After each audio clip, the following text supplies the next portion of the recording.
तो हेलो दोस्तों, कैसे हैं आप लोग। मैं हूं अंकुर और स्वागत है आपका मेरे और आपके अपने चैनल कॉमिक बुक गाय पर। दोस्तों, आज की वीडियो में हम बू वर्सेस ऊब की स्टोरी का एंड करने जा रहे हैं और आज हम ये भी देखेंगे कि गोकू की लड़ाई में क्या हुआ। पूरी स्टोरी का कंक्लूजन देखने के लिए वीडियो को पूरा एंड तक देखिएगा। इस बहुत ही कमाल की मांगा को लिखा है मोंटी ब्लैक ने और जॉर्डन डुरहम ने। ये दोनों बहुत ही कमाल के स्टोरी टेलर्स हैं, तो इन दोनों को जाके अपना सपोर्ट जरूर दिखाइएगा। और इस वीडियो के एंड में मैं आपको बताऊंगा कि इनके नेक्स्ट प्रोजेक्ट का नाम क्या है। वीडियो शुरू करने से पहले दोस्तों, अगर आपको आज की वीडियो अच्छी लगे तो वीडियो को लाइक करना बिल्कुल मत भूलिएगा और इस वीडियो को अपने दोस्तों के साथ शेयर भी जरूर कीजिएगा। अगर आपने अभी तक चैनल को सब्सक्राइब नहीं किया है तो चैनल को सब्सक्राइब भी जरूर करें, क्योंकि चैनल पे लगातार वीडियोस आती हैं और आपके एंटरटेनमेंट के लिए लगातार यहाँ पे वीडियोस आती रहेंगी। अगर आप चैनल पर नए हैं तो मैं आपको बता देता हूँ कि मैं चैनल पर ऑलरेडी बहुत सारी फैन मैगज़ कवर कर चुका हूँ और आप चैनल के प्लेलिस्ट के टैब में जाकर सारी की सारी फैन मैगज़ देख सकते हैं। वहाँ पर आपको सारी की सारी मैगज़ सीखे से मिल जाएंगी, तो जाइए और इन्जॉय कीजिए। अगर आप चाहें तो मुझे आप इंस्टाग्राम पर भी फॉलो कर सकते हैं, वहाँ पर मैं रेगुलर पोस्ट और स्टोरी डालता रहता हूँ, तो मुझसे वहाँ पर भी कनेक्ट जरूर कीजिएगा। तो चलिए दोस्तों, अब ज़्यादा देर न करते हुए अपनी वीडियो पर आते हैं। लास्ट वीडियो में हमने देखा कि पास्ट टाइमलाइन के गोकू और वेजिटा मारे जाते हैं, जिसकी वजह से ऊब को काफ़ी ज़्यादा गुस्सा आता है और वो एकदम से ट्रांसफॉर्म हो जाता है।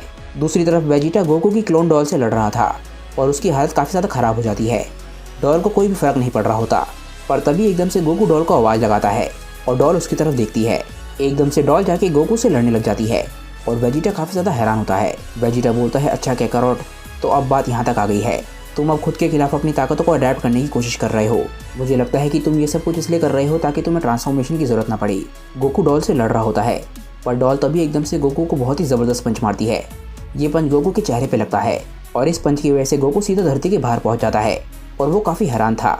अचानक से वो खुद को रोकता है और तभी वो डॉल को देखता है। वो बहुत ज़्यादा हैरान होता है। वो बोलता है कि क्या उसने वही किया जो मैं सोच रहा हूँ। हम देखते हैं कि डॉल एकदम से मास्टर अल्ट्रा इंस्टिंक्ट का इस्तेमाल करने लग जाती है और गोकू के सामने खड़ी हुई होती है।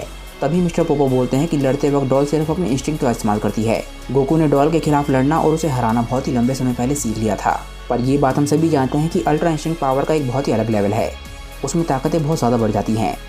तो ये गोकू का फाइनल टेस्ट है। तभी हम गोकू और डॉल को देखते हैं, जो दोनों स्पेस में थे। भले ही डॉल अल्ट्रा इंस्टिंक्ट का इस्तेमाल कर रही हो, पर गोकू अभी भी अपनी बेस फॉर्म में था। इससे पहले कि गोकू कुछ करे, डॉल उस पर एकदम से हमला करना शुरू कर देती है और लगातार उस पर पंचेस बरसाने लग जाती है। गोकू डॉल का सामना नहीं कर पा रहा होता, इसीलिए वो एक और सेंजुबिन खाने की कोशिश करता है, पर एकदम से डॉल उस पर फिर से हमला कर देती है और वो सेंजुबिन गिर जाता है। गोकू बहुत ज़ोर से आके ज़मीन से टकराता है। गोकू बोलता है कि ये तो बहुत बुरा हुआ, वो मेरा लास्ट सेंजुबिन था। और इसके बाद गोकू डॉल की तरफ देखता है। वो देखता है कि आसमान में बहुत ही ताकतवर एनर्जी है। गोकू को समझ में आ जाता है कि डॉल एक बहुत ही ताकतवर अटैक धरती की तरफ शूट करने वाली है और ये देखकर गोकू काफ़ी ज़्यादा डर जाता है। वो बोलता है कि नहीं, अगर वो ब्लास्ट धरती को छू देगा तो धरती खत्म हो जाएगी। वेजिटा भी इस अटैक को देख रहा होता है, पर वो समझ जाता है कि वो इस अटैक को नहीं रोक सकता।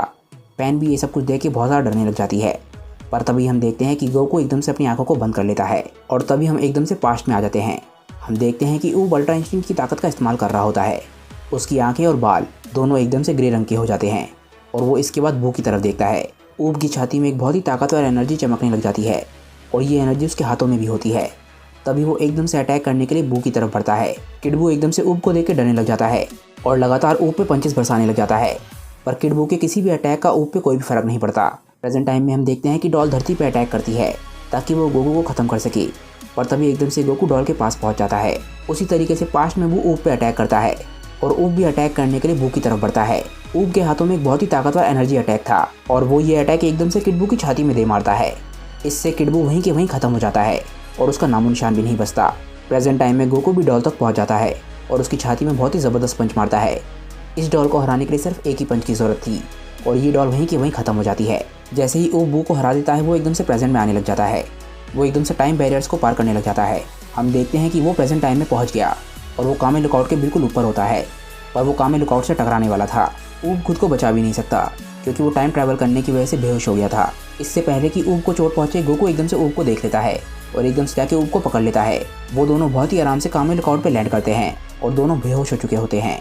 पैन एकदम से रोते रोते गोकू के पास आती है और वो बोलती है, ग्रैंडपा, मुझे तो लगा था कि आप इस बारी नहीं बचोगे। गोकू पैन को गले से लगाता है और बोलता है, पैन कोई बात नहीं, सब कुछ मेरे कंट्रोल में ही था।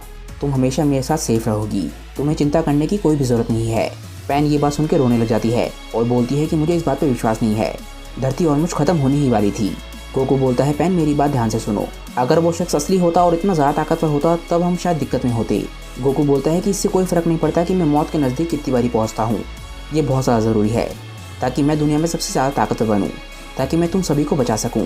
मैं तुम्हें विश्वास दिलाता हूं कि जब तक मैं धरती पर हूं धरती सेफ रहेगी, और जब मैं यहाँ पर नहीं रहूंगा तब तक मैं ऊब को इतना ज़्यादा ताकतवर बना दूंगा कि वो धरती की रक्षा आराम से कर सकेगा।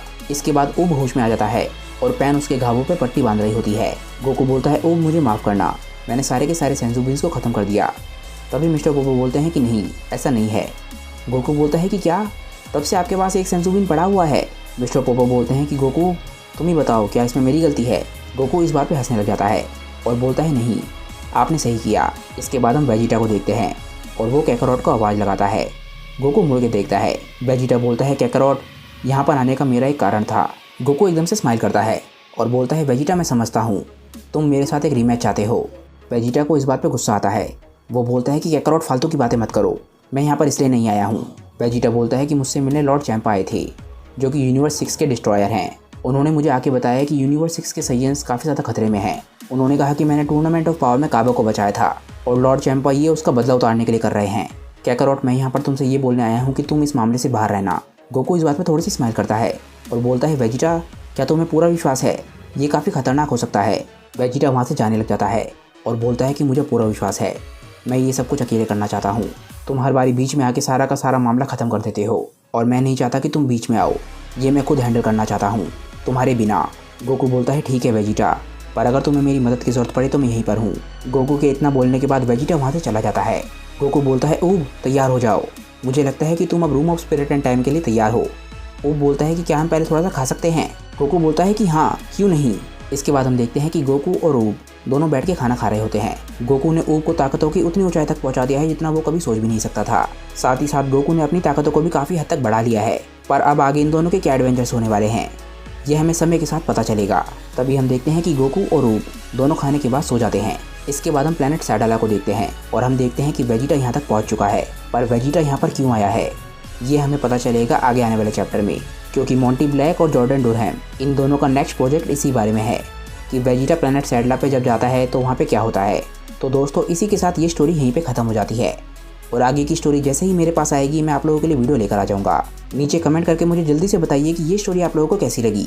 अगर आपको आज की वीडियो अच्छी लगी हो तो वीडियो को लाइक करना बिल्कुल मत भूलिएगा और वीडियो को अपने दोस्तों के साथ शेयर भी जरूर कीजिएगा। जिन लोगों ने अभी तक चैनल को सब्सक्राइब नहीं किया है वो चैनल को सब्सक्राइब कर लें, क्योंकि चैनल पर लगातार वीडियोज़ आती हैं और मैं आपके एंटरटेनमेंट के लिए लगातार यहाँ पे वीडियोज़ लेकर आता हूँ। अगर आप ड्रैगन बॉल के अलावा दूसरे एनिमेज को भी पसंद करते हैं तो आप मेरे दूसरे चैनल CBG एनिमे को सब्सक्राइब कर सकते हैं। अगर आप चाहें तो मेरे चैनल कॉमिक वानी को भी सब्सक्राइब कर सकते हैं। वहाँ पर मैं सुपर हीरो से रिलेटेड कंटेंट डालता हूँ, स्पेशली मार्वल और DC का। वहाँ पर भी मैं रेगुलर वीडियोस पोस्ट करता हूँ। तो आपको जिस भी चैनल में इंटरेस्ट हो आप उस चैनल को जाकर सब्सक्राइब ज़रूर करें। तो चलिए दोस्तों, आज की वीडियो के लिए बस इतना ही। मैं मिलता हूँ आप लोगों को अपनी नेक्स्ट वीडियो के साथ। तब तक के लिए बाय दोस्तों और थैंक्स फॉर वॉचिंग।